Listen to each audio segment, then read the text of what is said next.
Sagrado po sa mga abogado yan. E paano si George Garcia? He was very active as an election lawyer. Nako! Ang dami niya naging kliyente, not only the Nako! president. How is he going to deal with the situation when a former client goes before the Commission on Elections, which he heads? Nako, ito.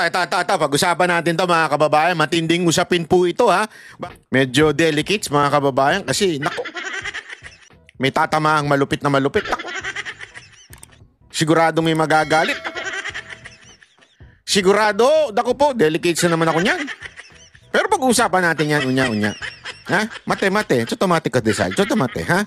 O, pag-usapan muna natin itong eleksyon. Okay? Kasi meron nung sinabi si Topacio dito sa eleksyon. At isa pang malupit na revelasyon, ika nga. O, pag-usapan natin yan, ha? O, ito po, itong pag-appoint. Nako, ayoko na. May revelasyon dito mga kababayan ha? Panoorin natin ha? O, pasok. Narito ang Balitang Pinoy TV.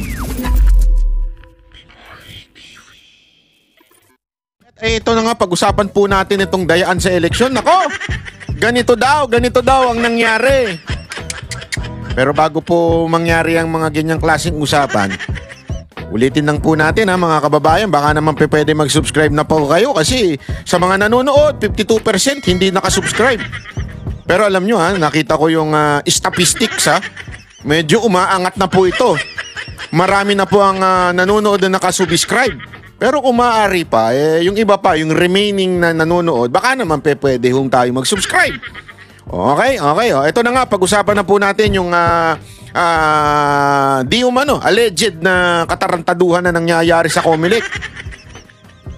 At ayan po ay ibinulgar naman po ni Attorney Topacio.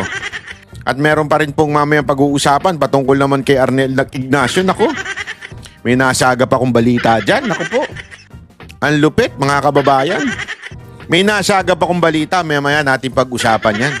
Malupit talaga yung nasagap kong balita. Naku, pinag-iisipan ko nga mga kababayan kung dapat ko itong pag-usapan Di ba? Pinag-iisipan natin kasi delicate, so baka ito'y alam nyo na, baka ito'y aking ayun, ayoko naman. Medyo delicate mga kababayan kasi naku, may tatamaang malupit na malupit. Naku.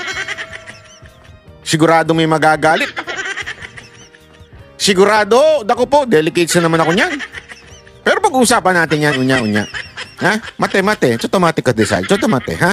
O, pag-usapan muna natin itong eleksyon. Okay? Kasi meron nung sinabi si Topacio dito sa eleksyon. At isa pang malupit na revelasyon, ika nga. O, pag-usapan natin yan, ha? O, ito po, itong pag-appoint. Nako, ayoko na. May revelasyon dito mga kababayan ha? Panoorin natin ha? O, pasok. I've always said it was a bad idea. Bad idea? Na? Yung abogado ng Pangulo Nako? ang i-appoint bilang chairman ng Comelec. Bakit? Nako? Bakit? Nako, napaano tuloy si Attorney Topacio? Because we lawyers, alam ni Attorney Harold yan, we are bound by a certain set of principles, one of which is conflict of interest. Nako, ano ba ibig sabihin? You cannot go against a client even after the lawyer-client relationship has ended. Nako, yun. That's the bedrock principle. Sagrado po sa mga abogado yan. E paano si George Garcia? He was very active as an election lawyer. Nako! Ang dami niya naging kliyente, not only the president. How is he going to deal with the situation when a former client goes before the Commission on Elections, which he heads? Nako, ito. Pag-usapan natin to mga kababayan. Matinding usapin po ito ha. Bakit kanyo? Kasi simpleng-simple lamang po Ang mga abogado, ika nga, sabi nga ni Topacio, meron kaming nakikisali ko. Oh, sige na nga. Meron kaming code of ethics. Na halimbawa, ako, kunwari lamang po ito ha. Kunwari ako isang abogado. Kinuha ako ni Boss Dada bilang abogado niya sa kasong overeating. Kari inaksahan siya ng gluttony.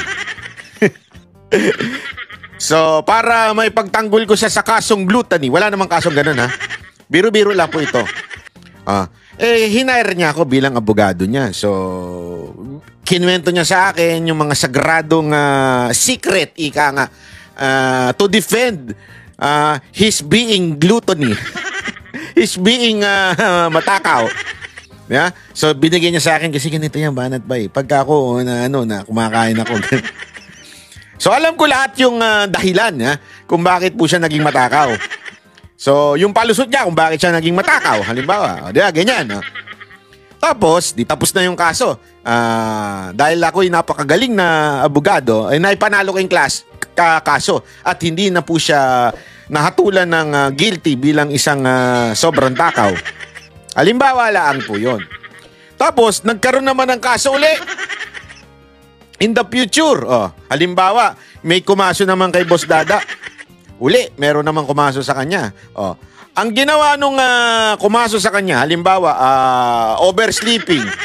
Halimbawa lang. Ang kinuhang abogado, ako. Bakit? Kasi siguro alam niya yung sikreto ni Boss Dada. Alam ko yung sikreto ni Boss Dada. So, para manalo siya, halimbawa, si J.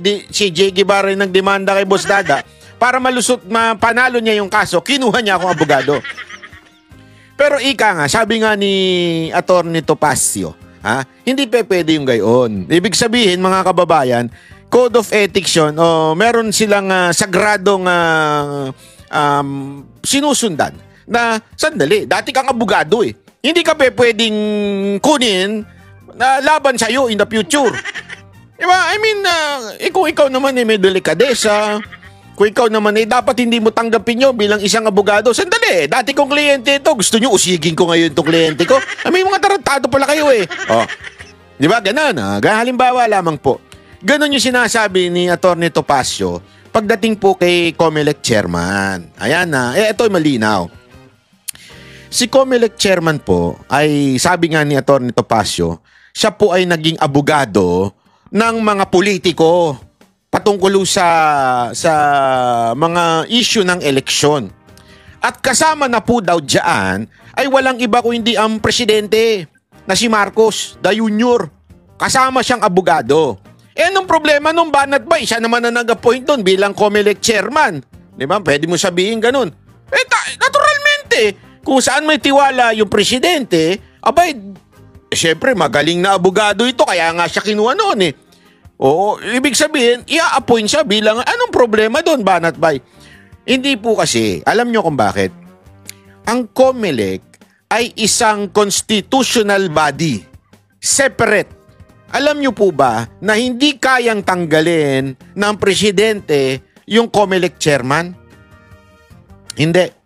Sila po ay may fixed term. Kaya nga po sila impeachable. That's the only way for them to be removed. Ano ibig sabihin? Para din po yung ombudsman. Diba? Yung sa ombudsman, ang nag-a-appoint talaga dyan ay yung presidente. Pag inabutan ng retirement, halimbawa, magre-retire na yung ombudsman natin ngayon, ang mag-a-appoint po susunod ng ombudsman, presidente. Pero pag in-appoint na po yan, may fixed term yan. Yung susunod na pangulo, hindi niya pwedeng galawin yung ombudsman. Pareho din po niyang COMELEC chairman. Hindi niya pwede, yung susunod na pangulo, hindi pwedeng palitan. Eto, hanggang matapos ang kanyang termino. Bakit ganon? Anong ibig sabihin nun? Unlike yung mga secretary, they serve in the pleasure of the president. Kung hanggang kailan gusto ng presidente, pwede silang sibakin. Bakit itong COMELEC? Halimbawa, ay hindi pwedeng ganon. Kasi nga po, mga kababayan, the idea is, yung COMELEC, dapat hindi ho sila bias sa mga judgment because yung kanilang panunungkulan bilang pinuno ng eleksyon ay dapat hindi makukulayan ng politika.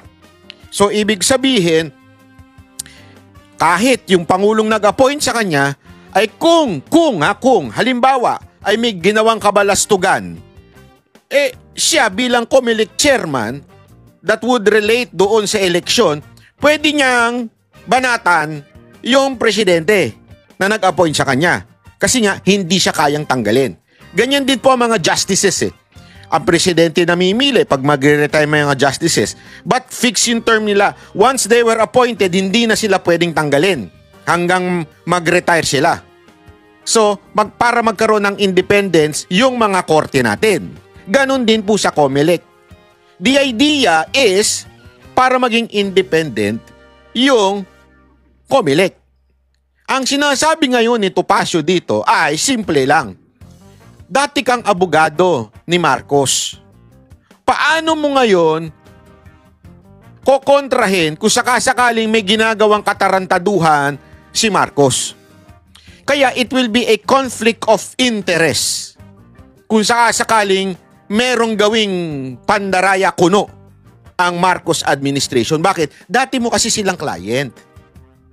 Naintindihan nyo? Yan yung sinasabi ni Atty. Topacio na parang tila walang delikadesa etong si COMELEC chairman. Dapat, in the first place, tinanggihan niya nung una. Kasi ngayon, nakukulayan siya ng kung ano-ano. Bakit? Number one, iba yung sinabi niya before the election at pagpapaliwanag niya na mga dapat gawin.